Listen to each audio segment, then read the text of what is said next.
இன்றைய நற்செய்தி தியானம். இன்றைய நற்செய்தியில் நிக்கதேம் இரவில் இயேசுவை சந்திக்கிறார். அவர் அறிவாளி, மத தலைவன். ஆனாலும் அவருக்கு உள்ளே ஒரு தேடல் இருக்கிறது. உண்மை என்ன என்ற கேள்வி. இயேசு அவரிடம் சொல்வது மிக ஆழமானது. மறுபடியும் பிறந்தாலன்றி இறையாட்சியை காண முடியாது. இது உடலால் பிறப்பது அல்ல, தூய ஆவியால் புதிய வாழ்க்கை பெறுவது. நாம் பல நேரங்களில் வெளிப்படையான வாழ்க்கையிலேயே நிற்கின்றோம். ஆனால் இயேசு நம்மை உள்ளிருந்து மாற்ற அழைக்கிறார். மனமாற்றம், நம்பிக்கை, பரிசுத்த ஆவியின் வழிநடத்தல் இவைதான் புதிய பிறப்பு.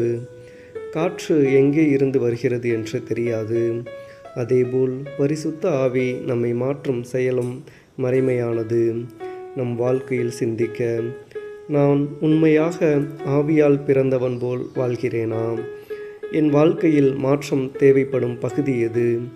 கடவுள் என்னை புதுப்பிக்க நான் திறந்த மனதுடன் இருக்கிறேனா? ஜெபம்.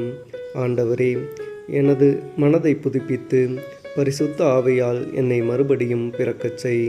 உம் சித்தப்படி வாழும் அருளை தாரும். ஆமேன்.